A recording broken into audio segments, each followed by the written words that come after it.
Welcome to Everyday Martial Artist, a weekly podcast where you'll join me, Brian Doucette, as I interview a different martial artist each episode and hear their story. Some guests you may have heard of, and some you probably haven't. Be sure to subscribe where all your favorite podcasts are available. Also visit our website at everydaymartialartist.com. If you're listening for a specific interview, I sure hope you'll stay and check out the other episodes. A very special thank you to Topher Williams for our custom theme music.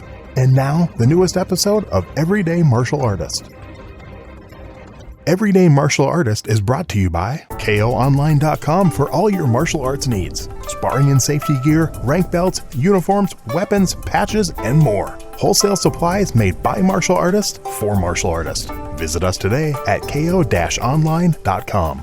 Hello and welcome to Everyday Martial Artist. I'm your host, Brian Doucette, and as we do every week, we're joined by a brand new guest talking about their life and their journey throughout the world of martial arts and other stuff they're involved in. My guest today is a multi-ethnic 7th degree Grandmaster of Tung Sido. She is most well known in the industry for inspirational writing. She's appeared in every major martial arts magazine in the country and around the world, including 6 magazine covers of her own. A journalist by trade, she's worked for NBC and Fox affiliates with live broadcasts airing on CNN and reporting for Fox National and Animal Planet. She's written 4 books and writes 2 karate columns a month for MA Success Magazine and Taekwondo Times. Her poem, I Am a Martial Artist, spun off an entire product line, which has successfully sold around the world. She has appeared in 2 major Hollywood productions, including stunt work in Sudden Death with Van Damme and a feature role in Sworn to Justice with former guest Cynthia Rothrock. In 2000, she joined the Salvation Army and starting the largest inner-city martial arts program in the world, and is currently working to bring her inner-city program onto reservations where Native American youth will be given the opportunity to train in martial arts. She currently serves in the military as a warrant officer in the State Guard and is also a seminary graduate and ordained chaplain. Please welcome my guest today, Karen Eden Herdman. How are you doing today, Karen? Woohoo! Man, did I do all that? I'm tired just listening to all that. I left a few things out, too, you know. Well, I appreciate your time. I'm glad we're able to do this, and I'm glad we were put in touch with each other, and I'm looking forward to learning more about you. Absolutely. It's a privilege. Thank you so much. Well, what I like to do with all my guests, I want to go back to the very beginning. I want to know where that first interest came from, that first spark that kicked off your martial arts journey. Okay, well, people ask me that, and unfortunately I got a rather deflated answer. I always loved martial arts, and I always wanted to do it, but I grew up in a home situation where we couldn't really afford anything like that. So once I was a young girl employable, I just kind of walked in at the ITF Federation School in Pittsburgh, Pennsylvania, and I just never stopped. And now we're in year 34, I believe. So just don't quit, one of those things. So what was it about that first school? I mean, was it the first one you tried out? Did you check other ones first? What was it about that one that made you stick with that? They had a grand opening special, and they were cheaper than everybody else. Hey, that works. Sometimes that's what you got to do. But fortunately, I had the best, C.S. Kim out of Pittsburgh. I mean, I didn't know it then, but honestly, he founding father of Tung Sido in this country, he was good, and he was a lot about the discipline and the respect. And like yourself, I was coming from a radio business, and you know how we are about respect. Mm-hmm. It's like, yeah, right, man. But it definitely changed my view and my opinion on a lot of things. So I'm very grateful for that. Nice. And how long did you stay with that specific school, that specific instructor? I had my own school with him for 10 years, and I got up to the rank of master, which is 12 years of teaching and training, and that's in the Federation. Yeah, the rank of Sabam Nimmer Master is 12 years in the ITF. So, yeah, that would be pretty much about right then. Okay. At any point, did you get involved in the competition side of martial arts? I sure did. I competed all over the country, and I actually competed into 2 different World Tung Sido Championships. Okay. And do you remember your very first tournament you ever competed in? Oh, yeah, absolutely I do. I mean, man, it's like you really don't know what you're doing or what's going on. And when you win, you're like, oh, wow. And then you get kind of hooked on it, that adrenaline rush when you win. So, yeah, it was I believe the first time I ever competed was in Boston. And I competed against, I remember, a Kung Fu girl, a girl that was training in Kung Fu. So I did pretty good. I think I came in like second. It was an open tournament, so you had all the different arts there competing. And it's scary, you know that. I mean, you get in the ring, you don't know what you're coming up against. And if they're telling the truth about the amount they trained, if they're really equivalent to what your training is. I mean, these are things you just don't know. Yeah. So you find out one way or other. You either win or you go out in the stretcher. Either way, you learn. So did you compete in form, sparring, weapons? What did you all compete in? Yes, and yes. I competed in everything, for many, many years. Probably the first 12 years. Okay. I competed in everything, and sometimes I won, and, sometimes I lost, just like everything else in life. But either way, you grow, Yeah. you learn. So I tell all my students, don't go watch, you go to compete, because you need to know what that's like. You need to learn from that about yourself and how you deal with loss. Listen, tournaments, people think it's about winning. It's about how you deal with loss. Right. Because that's important in life, being able to deal with loss. That is true. How different were the rules in the open tournaments you went to versus the strictly Tung Soo Do tournaments? It's way easier to do an open tournament because you don't know anybody. When you're in inter school or inter system tournament, or just a inter art form tournament, you know what they're capable of. Sometimes you trained with them, and you know what you're getting yourself into, and they're always harder. It's way easier not to know. Yeah. I see. My first style was actually Tung Soo Do back when I was 10. Okay. And kind of a similar situation. I did it. So I went to June of 1984, went to the opening night of the Karate Kid movie, and the local Tung Soo Do instructors were in the lobby handing out free passes afterwards. Yep. And I somehow managed to, my parents couldn't afford lessons for me, but I somehow managed to take that 1 month of free lessons and turn it into almost to a free year of lessons. Exactly. Yeah. The instructor was good. Finally, I'm like, I can't afford it anymore. I had to stop. When you want to do something, you find a way to make it happen. And you know that because that's the way we were training. I mean, and that's the case for everybody. So, people do find a way when it means that much to them. Definitely. And you mentioned having your own school. So what led you to the teaching side of martial arts? What was it that drew you in about that? I think more than anything, we were approached about that. Mm-hmm. As you know, having your own school and running the program has nothing to do with being good at tournaments or being able to beat people up or anything. Right. That's all about having a business sense. It has nothing to do with how good you are at all. So that was under the direction of C.S. Kim. He had a chain of schools, and we actually were in I believe it's Butler County, where they just had that assassination attempt. That's where our school was in that area for about 10 years. So I enjoyed it. It's a lot of work. It's 13-hour days. It's tough on the family life, but, it's not something I wanted to retire into doing. It's something I can always do. I still teach now. Okay. And I just don't teach for money like that. You have a school. You've got to be very business driven if you want to make it. Yeah. Definitely. So it's kind of nice. I can be an a-hole now, and if they quit, I don't care because I'm not charging. So there you go. It's perfect. I can do my own thing. So if you could go back in time and give yourself one piece of advice right before you opened that first school of yours, what would you say? I think I would say that, it's not going to be anything that's going to last forever. So, the days where it seems like you're not going to do good, you need to hang in there. You'll do better than you think. Mm-hmm. And the days when you do good, don't go hog crazy, because you never know what the tide's going to bring in next. So, yeah, that's a good question. I never really thought about that, but my advice would be really just about martial arts itself. It's just don't give in. Just don't give up. If this is what you want to do, even during the bad days, you need to keep rolling with it. And I know the Tung Soo Do school I trained at, I don't know when this happened. I kept in contact with the instructor, and we're still friends, and he was actually one of my first guests when I started the show over 3 years ago. But his school changed from Tung Soo Do to Subak Do. Now, was that something that was possible for your school? I don't know how. I didn't really get in depth with him on why that happened and how, but I know they're connected somehow. Tung Soo Do, Sobak Do, I believe is the same thing. Mm-hmm. I mean, I don't know everything. I know people think I do, but I actually don't. But I'm pretty sure Tung Soo Do, Sobak Do comes out of the same root system. That's what I thought. Yeah, and how they break that up today, I couldn't tell you. Okay. Think back to when you first opened your school then to now. What do you think has changed about your teaching style over the years?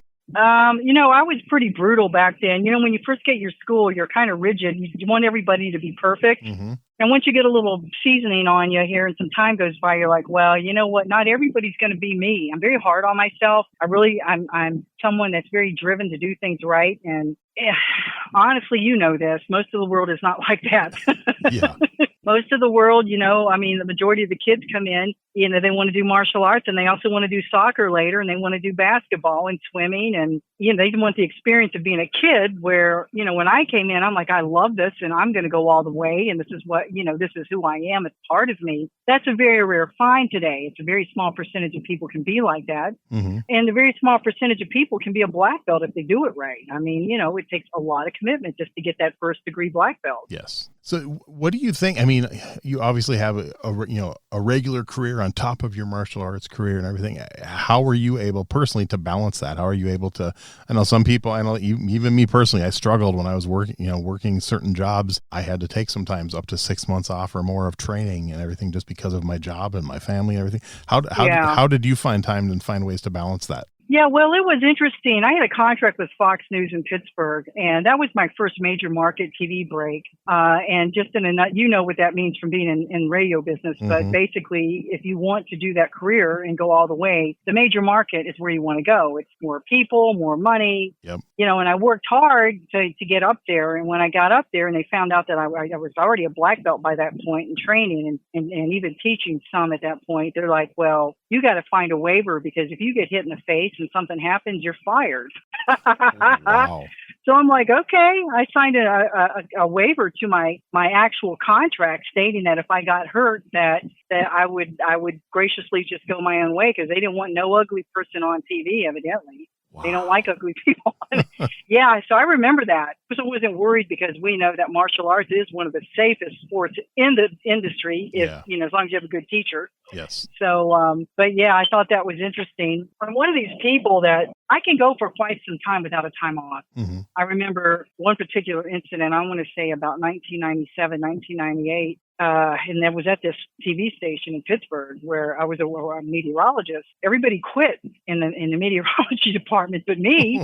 And I ended up having to do every shift for 3 months. I never got a day off. Wow. And then I was also in the middle of a book contract with Simon & Schuster. My first major publishing was The Complete Idiot Guides, one of those books. Mm-hmm. They owned everything. I did the one on Taekwondo, and they were demanding, a quarter of the book at deadline. It was just, and then I was going through a divorce at the same time. There was so much in my life going on. I look back and, I don't know how I did it all. I really don't know. Wow. But you never know what you're made of until you have to do it. And, I got through it. And I'm glad that I hung in there. That is crazy. Yeah, I'm glad I did. I'm glad I hung in there and I discovered, what I'm made of. I'm glad I know what I'm made of. A lot of people don't have that privilege. Yeah. So when you were working in TV, I'm assuming that involved a lot of travel too? I was a meteorologist and a feature reporter, so Okay. I never had to travel. Okay. I mean, I did eventually. I mean, I travel actually a lot now. When I was under contract to do news, no, I never did a whole lot of traveling just by the nature of my title. Okay. And then you mentioned writing. How did that come about? Where did the interest in writing come from? Well, it's just I happened to be at the right place at the right time. Honestly, I was a legitimate journalist, a legitimate black belt, and I took pretty decent pictures. So it was a winning combination. I contacted an editor of CFW Enterprises who did all the publications back in the day, like Inside Kung Fu, Inside Taekwondo, and all those magazines. Mm-hmm. And John Corcoran, rest in peace, read my bio and saw that I was a journalist. So he had somebody on assignment to do a write-up on me because I was a black belt in TV. It was kind of just a good hook. And then when I found out who he commissioned to write it, I happened to work with that guy. I said, look, just let me write it. He was in an NBC affiliate not far from Pittsburgh. I knew him. He just let me write it. I can write my own piece. He said, okay. And then after he saw my writing, he goes, you're very good. I'm going to give you your own column. As far as I know, I'm the only female, martial arts journalist of that caliber. And that sounds very unhumble, but I don't know how to say it. And there's not many people who are karate journalists anyway. Yeah. But I think being a female, that was very rare for me to get picked up, and it just got, today I tried to count, and I think I've been in over 340 karate magazines around the world. Wow. That's either being in them, or writing for them one way or another. Not that there's 341 magazines, but, I had a column in, let's say, Taekwondo Times for 20 years. I had a column in MA Success for 20 years. That's every month.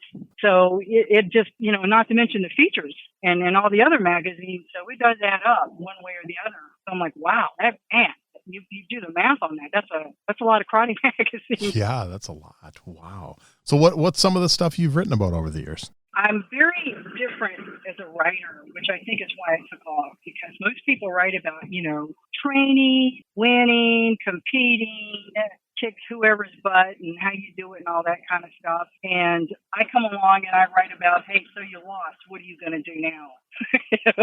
How do you get back in the race when you want to quit? What if you get sick? And you're going to miss training. How do you get your head back in the game? I was that kind of writing, very philosophical, and people loved it.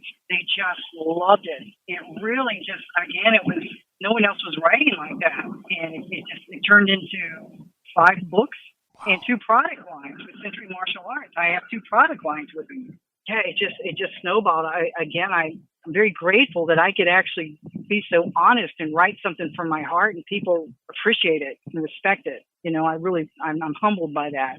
And do you still currently write for any magazines? Well, the plight of the karate magazine, like most magazines, has gone way south. Yeah. There's not a whole lot out. I don't think there's any hard copies being published anymore. There's a lot of electronics. However, I just heard from the editor of Taekwondo Times. They're under new management, and they did pick me back up. So I'm going to be starting back a column in Taekwondo Times instead of Woman of the Times, which was my previous column for 20 years. It's going to be called Master of the Times. Nice. So I've got a deadline submission next month, which means they're going to come out with it pretty quick. Okay. So yeah. Very cool. And then what about the books? What led to your first book? My first book, again, I owe a lot to John Corcoran, who is the major Karate magazine editor who had been around the 60s. He put my name in the hat for Complete Idiot Guidebook. Okay. He doesn't write like that. John Corcoran writes very informational, very factual. And he goes, I can't do this, Karen, but you can do this. You can write this book, because they want a lot of personality in it. And man, I'm like, I can't do it. I'm working every single day. I haven't had a day off. I'm going through a divorce. And, unfortunately, at the same time, my dad also committed suicide. Wow. At that same time. And it took a long time for me to even talk about that. But I need to talk about that because it's a problem today, and people need to know that they'll be okay. So I do talk about it now. But it was awful. It was just a very, very hard time in my life, 1997. And I pushed the book back, and we were having dinner at a restaurant. I said, Cork, I can't do it. I can't. And he pushed the book back. He goes, not only can you do this, but you will do this, because this is going to set you as a writer in the business. And he was right. I mean, after that, it was easy to get a book published. Easy. So I owe him a lot. He's gone now. Mm-hmm. But anybody who is anybody in the business knows him and has to be appreciative of him for helping them in their career. Definitely.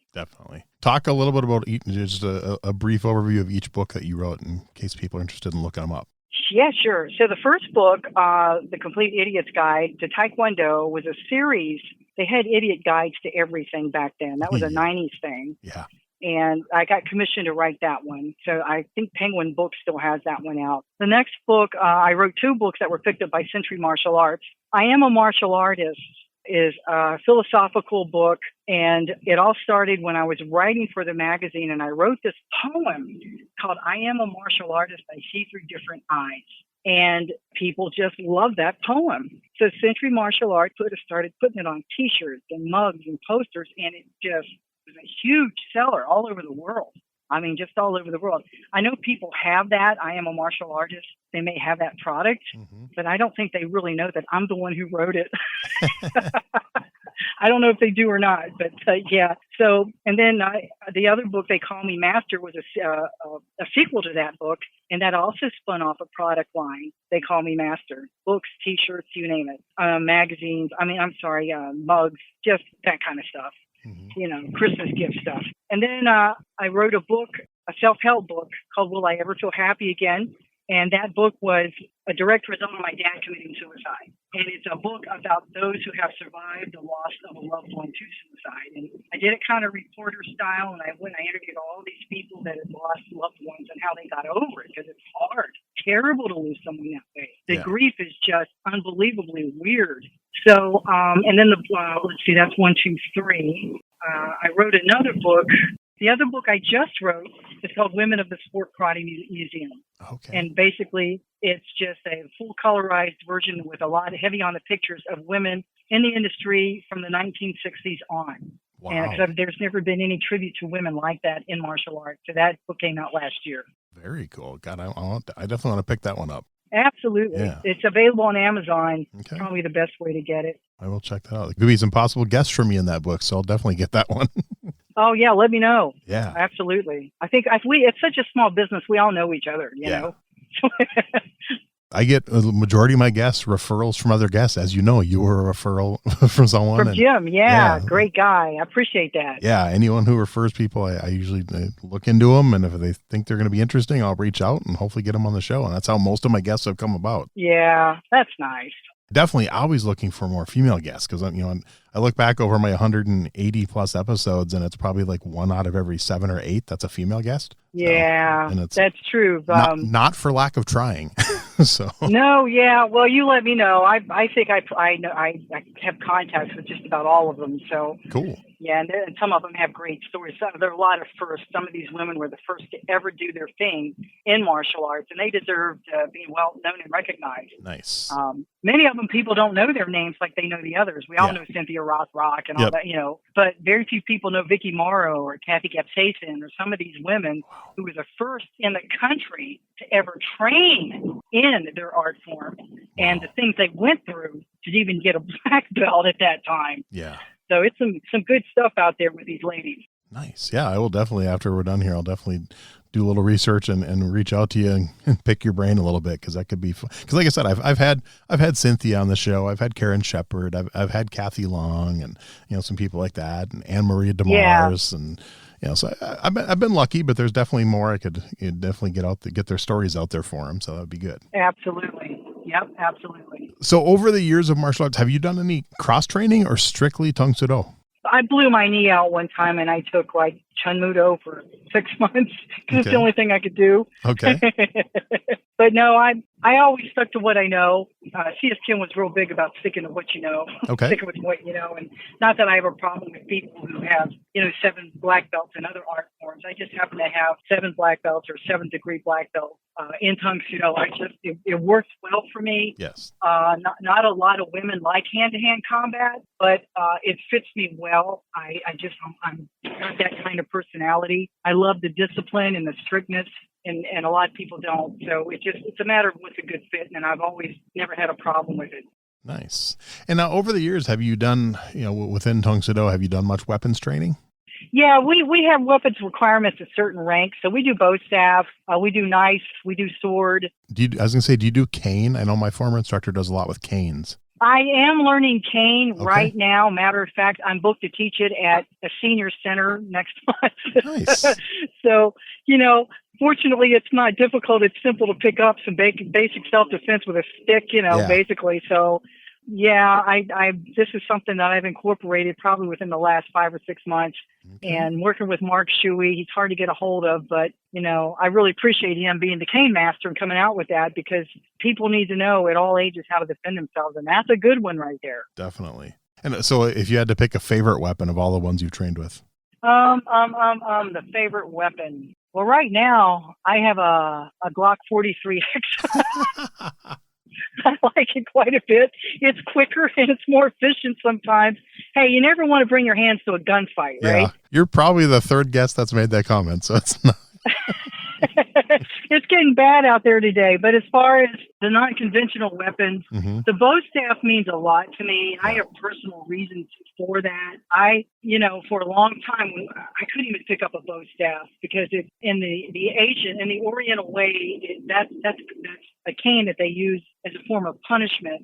And unfortunately, as a child, I had to endure a little bit of that, and it kind of PTSD triggered me a little bit. Okay. So what I did was I drew myself closer to the stick, and I made it part of my everyday routine. I mean, I even sleep with that stupid stick because I wanted to get over that hang up. Wow. Because when you see a cane in the corner and you grow up that way, and you know how bad that hurts. I mean, it messes with your head. Yeah. So as you can see, I come from kind of a dark side when it comes to my childhood. Mm-hmm. But hey, I'm okay now. I'm good. Everything's good now. I've had to do my work and work through some stuff. It was just a set of cards I was dealt, and it wasn't easy. But, Okay. you know, I grabbed my faith, and I know that God had plans for me, and I've done okay in my life. I can't complain. Did you ever compete with weapons?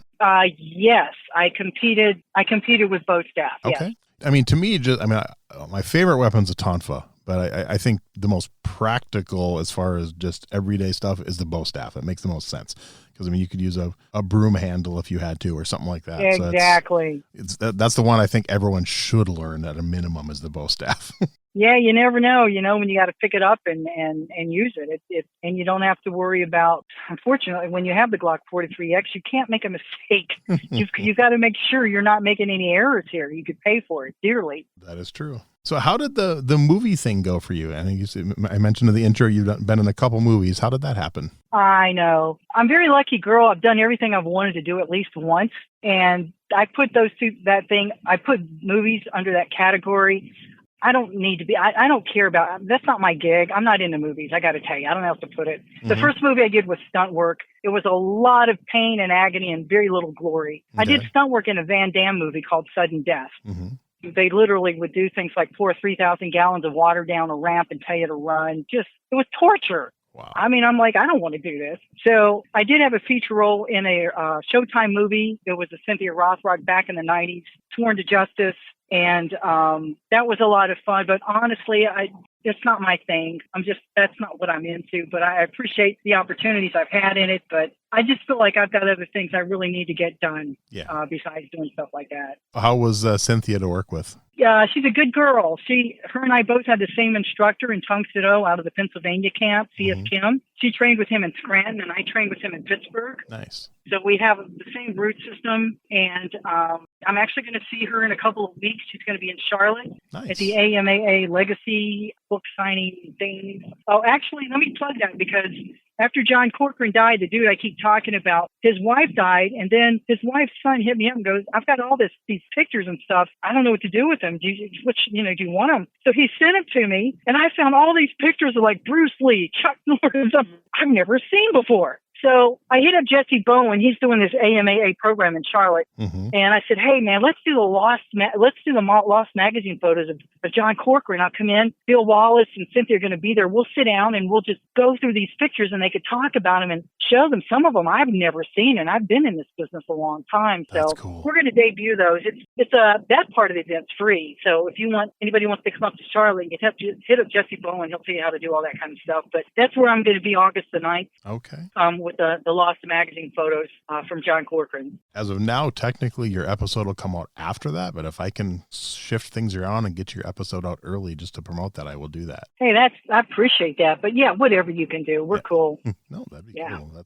Jesse's been on the show too. Jesse was a great one to talk to, and I love the work he does and the books he puts out and everything. And things like that. Just keeping the stuff going and letting people learn more about. And I know I've had, just looking back at my guest list, I've had 3 of my guests passed away now, and it's Oh, really? Yeah. Wow. In just over 3.5 years, and one of them was their last interview, which was like just kind of thinking about that. I'm like, I was glad I got the interview in the first place, but after that, I'm like, I'm really glad I got that interview because. And save those like 20 years from now, man. You need to pull those back out, the last interview. Exactly. Definitely. Yeah, definitely. So now you mentioned you still do some teach. So do you do like seminars, or what do you do for teaching now? Yeah, I actually teach where I live. I teach through the police department. Oh. And I've always had a heart for kids who can't afford to train. I don't know how else to put it, because I was one of them. And so I make a point to set up programs through the community in one way or another to teach these kids from the inner cities. It's just my way of putting back and giving back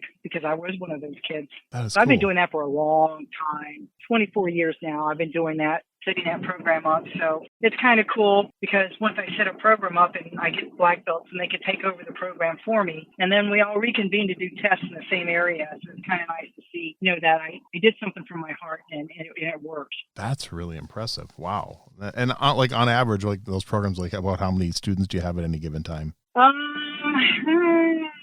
know in Denver for I turned that program over. I think I had 55, 60 students. Wow. And they were all inner city and just all street kids, former gang members, just stuff like that. Cool. And then what about the Salvation Army program I mentioned? Yeah, that particular one in Denver was through the Salvation Army. Okay. Yeah, and the program I have now actually runs through the police department, the Police Activity League. Okay. And so it's wherever I go, I look for sponsors that not only I know have a good, have their hand in the community, but have the money to pay for it because you got to buy uniforms and stuff. It's not cheap. Yeah. And these kids can't afford it. So it worked out well for me in the one I'm in right now with the APS, with the PAL program in the police department. That is cool. And I know that the first Tung Sudo school I started at in 84, it wasn't technically through the police department, but the head instructor was a police officer, and the school was in a dance hall above the police department. Right, exactly. Yeah, we all kind of all goes hand in hand. Military, law enforcement, martial arts. We all kind of know each other in that sense. That's very cool. I mean, are you hoping to keep doing that for as long as you can? You grow it, then you turn it over. I mean, is it you enjoy it that you just want to keep doing it? Yeah, I keep doing it. I always say sometimes I pull my hair out and go, I'm never going to do this again, but I always do. Of course. I always go back and do it again. So, yeah, I just think about how can I make a difference with, like I'm telling the police department, I'm like, you guys got a gang problem. Forget about the ones that are in high school. You got to get them 10, 11, 12 years old so they won't join gangs. It's too late for those guys. And it's just my way of kind of putting back and helping out. And I've seen it make a big difference in the community with these kids and getting them off the streets. So what would your thoughts be on something kind of like your program a little bit, but looking at something that Chuck Norris was doing in the 80s and 90s in Texas, doing it into the actual school system and making it mandatory starting in middle school? I can't remember how many hundreds of schools he had there. And same thing. It showed the difference. It showed the change. Well, funny you should say that because I have a meeting when I get back with the school system to do that. Nice. It's almost like you're looking in my crystal ball. What do you got going on over there? Because everything you mentioned, I've got coming up. That is awesome, though. Yeah, so we'll be meeting in just a few days, actually. Good luck with that, because I tried that up where I am. I actually had the middle school principal on board, but the school board wouldn't do it. They were too afraid. They were not open minded. We'll just say that they made their mind up. I'm hoping that because I'm already in connection and doing it through their police department. Yeah.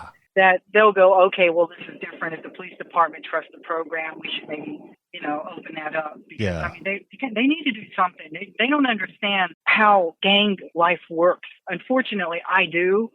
Yeah. I found out the hard way in a lot of ways. But, you either get them when they're young and you teach them and have a little bit of respect for themselves and other people, or you're going to get them in handcuffs when they're older, or, they're going to be dead. You've got to bust the move early to control this problem. Yeah, agree completely. And like I said, with what you're already doing, it gives you that legitimacy. So hopefully they'll be a lot more apt to say, let's give it a shot. Let's go for it. Well, we'll see. Yeah. That'd be cool. Absolutely. I mean, who knows? Maybe that'll be the start of kicking it off nationwide. I'd love to see it in my lifetime. I'd love to see it. I'm hoping I will. Well, who knows? Yeah, and I just leave that in the hands of the Lord and see what God wants to do with it, and we'll see. I'm just a vessel. So, what are your thoughts on something like MMA and the UFC? Is that something you're a fan of? I interviewed Hoyt Gracie. Really? Yeah, he was such a super nice guy. He was so humble. I really liked him a lot. I didn't really care for that stuff until I did that interview with him in Riverside, California, at Sam Marcellini's school, actually. I want to make sure I give him a plug. He's one of his black belt teachers. But I always, because I came from traditional martial arts, I always felt like they were a little disrespectful. Yeah. And I may still have a problem with that. But I try to stay open-minded about how what they have taken has made them better people too. And I try to keep it in perspective, but I'm a diehard traditionalist. I can be very anal about that. And, I make no apologies. I believe in discipline and respect. I think that needs to be part of what we teach. Yeah. And I agree. I mean, that's something where I was a fan. I mean, I was a fan in the old days. I watched the first UFC. but I can honestly say it's probably been over a decade since I've watched a full UFC event. I just told this to a previous guest today. I think I interviewed Benny Urquidez, and he said it best. He said the main reason he doesn't like or enjoy MMA is because they've lost the budo of martial arts. He said it's strictly a sport. It's not martial arts. Is kind of how he put it. And they've got a little bit of a PR problem. Yeah. If you're going to get into that business, you got to have kids. Yeah. And moms don't want their little kids doing MMA typically. And not all MMA schools are like that. They come around, we're like, we're going to make this safe for the kids. Yeah. They just have that reputation of being brutal. And so it kind of kicks them in the pocketbook a little bit. That's the problem. Yeah, I agree completely. In all your years of martial arts, is there one philosophy that's at the top of your list? We have 10 articles of faith, like most traditional martial arts schools do. And one of my favorites that they've always said is always finish what you started. Nice. And I think that's a very important one today. A matter of fact, I get very impatient when people start things and don't finish it if it involves me, because I'm not like that. I have to get stuff done. And that's a good philosophy for success. When you start something, finish it, no matter what it is. And I try to instill that in my students as much as I can. Nice.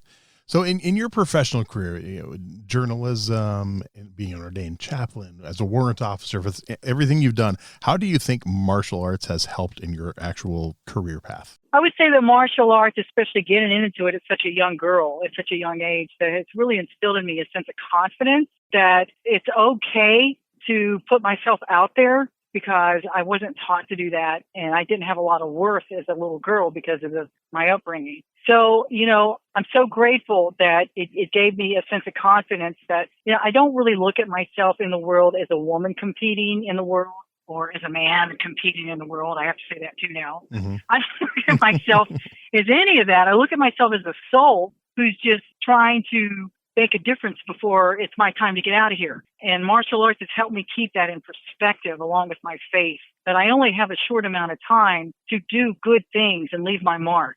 And I want to make sure I'm very diligent with that. Great answer. I like that. So have you managed to get any family members involved in martial arts over the years? No, absolutely no. Really? None? Not one, except for my son, because I forced him to. Yeah. Right. And how long did he stick with it? I started him at age 4. First time he fought at age 4, he cried. I made him sit out the 5. He came back in. He was great. And he got up to second degree. Then he got into high school sports and got into football. He's a big kid, 6'3", 300 pounds, got a football scholarship to Kansas, and he's finishing up that right now this year. And, so that's kind of his career. And he has his own story about martial arts and how it has helped him in football and wrestling. I mean, martial arts is just a good basis to have in life. I wish it was mandatory. I'd love to see every kid get some of it. Same. Yeah. That's absolutely. Cool. Even if it's just, 6 lessons, I'd love to see every kid get some of it. That is cool. No, I got my mom to join in her 40s, and she got her black belt. And then my wife got up to green belt, and all 3 of my kids got their junior black belts. So well, that's good. That's pretty good. That's pretty good. Hoping though 1 or 2 of the kids will come back to it later in life. Maybe. I know my middle son's been talking about it, and we've been doing a little training this summer while he's been home from college. So hopefully one or two will pick it back up and maybe go for their full black belt at some point. We'll see. Well, it's never wasted. It's always in there. It's like soup. It's in there. Yes. You can't take it out. Agreed. Yeah. I've been doing it. This summer was my 40th anniversary in martial arts, and from when I started, and yeah, it's amazing how much some of that stuff sticks with you. I'll take breaks because of work or family or injuries or whatever, and I'll go back, and my instructor's like, go review your notes so you can teach this technique. And I'm like, I know it. Yeah. Other ones, maybe not so much, but there's certain techniques that, sir, I've taught this to probably 3,000 people over the last 30 years. I know this technique very well.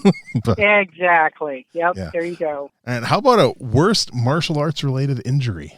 Oh, I have injuries. I have a really ugly thumb knuckle on my right hand from impacting a bone somewhere coming up the ranks. I don't even remember where early on. My knees are shot. My back is shot. What else do you want to know? Everything's kind of shot right now. It sounds a lot like me, but almost none of my injuries are martial arts related. That's the bad part. I mean, my worst martial arts one is I fractured a knuckle. I sprained a wrist, and I broke a toe. That's it. I mean, I've had worse injuries, just not martial arts related. Yeah, mine is mainly wear and tear, but Yeah. you can't get through 34, 35 years of martial arts without getting some kind of wear and tear. I'm just fortunate I'm not one of the chosen to have hip replacement. I haven't had to do anything like that, but I mean, I feel it every morning I wake up. I've got to do Pilates and walk 3 miles a day, or I just don't feel good. I have to do it every day. I get that for sure. And Tong Sudo, do you guys do board breaking? Oh yeah, we love to break big, ugly boards in Tomato. What's your favorite type of break to do? Well, my most memorable break was 2 cement slabs. Nice. Attorney tide kick. That was a higher up rank break.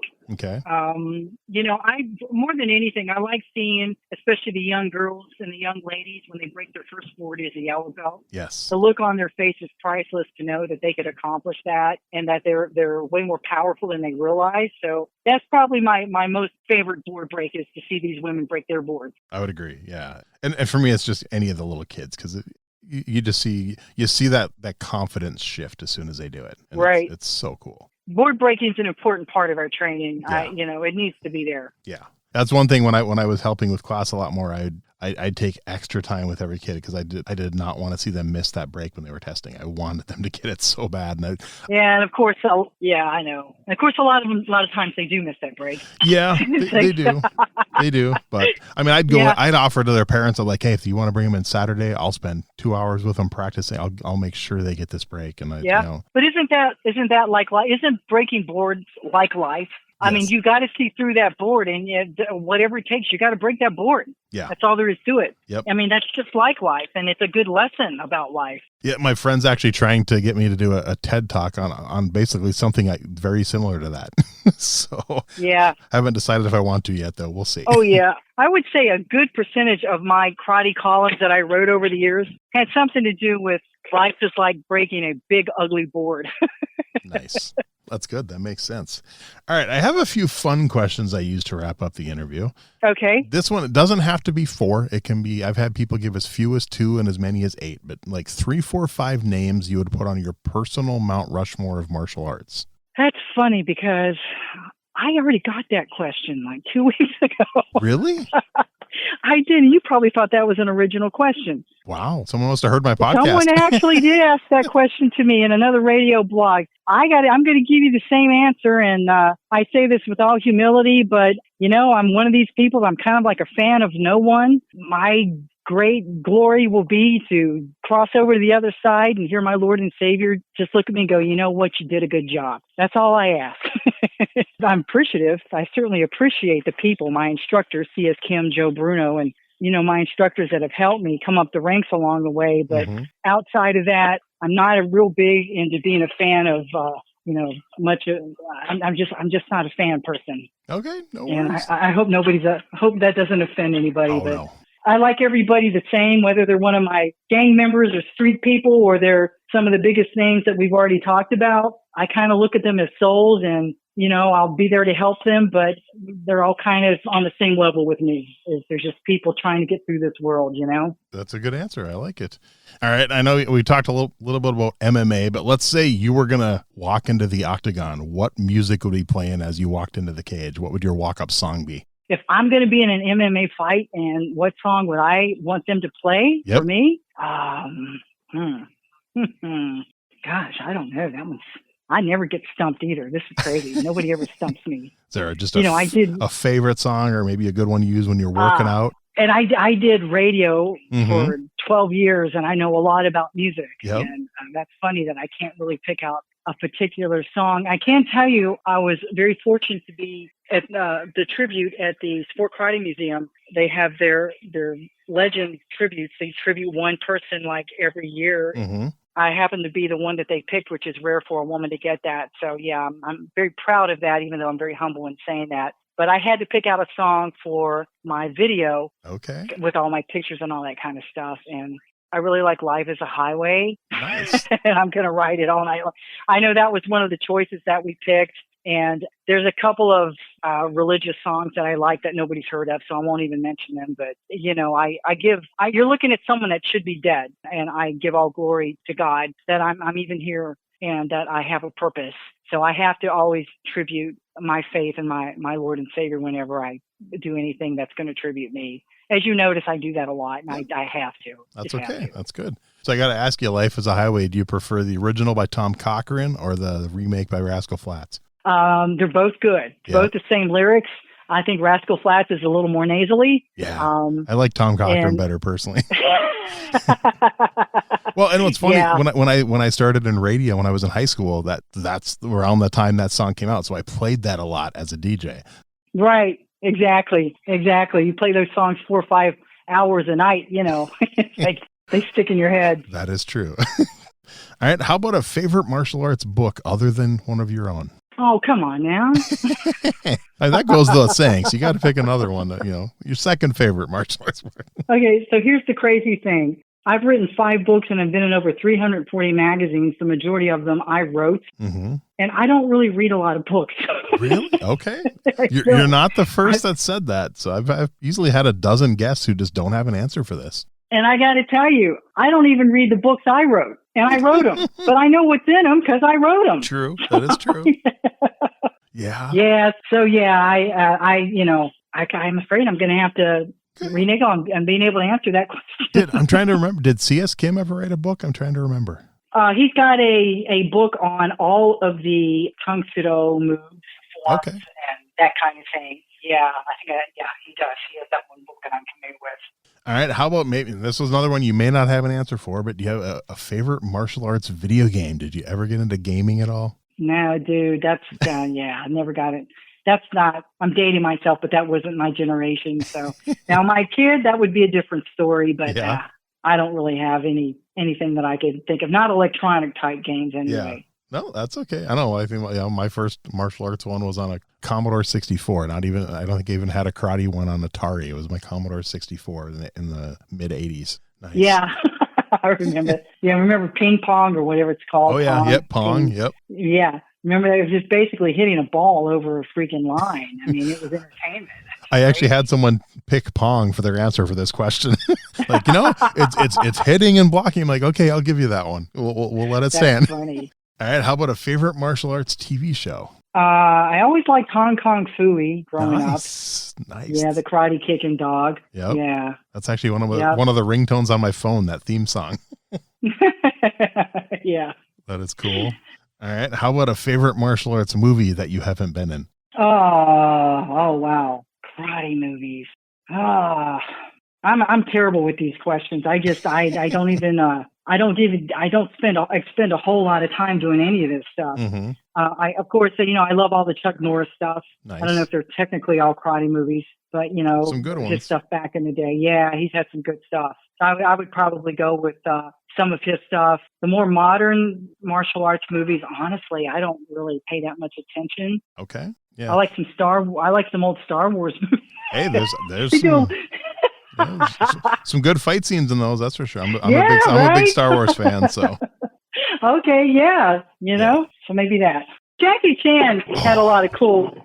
I like Jackie Chan's old stuff too. I mean, who doesn't like that stuff, Yeah. All right, final question. This one doesn't have to be a martial arts movie. Any movie you've ever seen, favorite movie fight scene? Is there one fight scene that just jumps out at you? I knew you were going to ask that. Again, I would have to go with Jackie Chan. I mean, his stonework is just impeccable. And I don't know exactly what movie that may have been, but he was good in all of them. He paid quite a price for it, too. Yeah. But I would definitely go with his action scenes. Okay. I thought maybe you were going to say Star Wars. You were a Star Wars fan. There's been some good fight scenes in Star Wars, too, but no, yeah. Yeah, hey, I entertained doing some of that Swordmaster stuff, the Saberlight sword stuff. Yeah. They have a program in the city, and their Saber Sword Master guy. It's so similar, even though it's different. Yeah.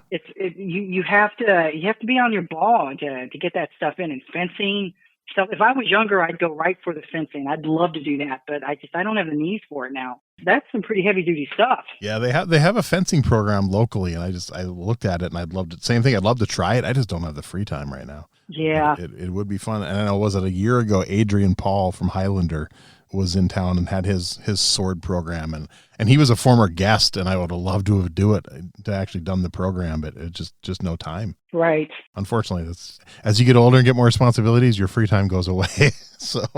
Yeah, that's true. And to do it right, you want to make sure you're committed. Yes. Correct. Exactly. Yeah, So, I get it. Well, before I let you go, is there anything I forgot to ask you, or you want to be sure we get out there for people to know?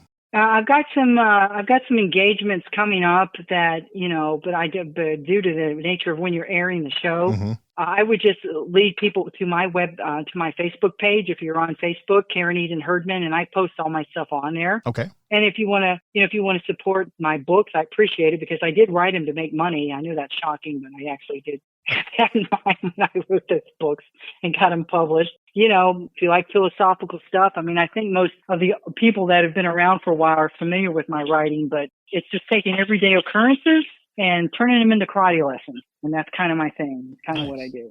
And I will put links for all that out there. I'll put links for your books. I'll put links for your social media, your Facebook page, and send people your way. And as of now, tentatively, your episode is set to release August 22nd. If I can get it done earlier, I will. There's no concrete thing on when I release. It's usually just the order I interview people in. That's when I release them. But I've had a few that wanted to promote certain things, and I've made it work. So if I can make it work, I will, and I will let you know ahead of time. So. That sounds good. Cool. All right. But I appreciate that. Yeah, I truly appreciate your time, and it's been awesome chatting with you, and I think the listeners will enjoy this one. Well, I'm truly honored. If you need any photos or anything, feel free to lift off of Facebook, because everything on there, obviously, I don't have a problem with on my Facebook page. Okay. But yeah, let me know if you need anything, and I'm sure I'll be hearing from you, and I'll see you around. But thank you so much. I had a good time, and it's always a pleasure to be able to have chats with people in the industry. Thanks for listening to Everyday Martial Artist. We hope you will join us every week for a brand new episode with a different martial artist telling their story. If you enjoy the show, be sure to leave us a review. Also, be sure to check out our website at everydaymartialartist.com.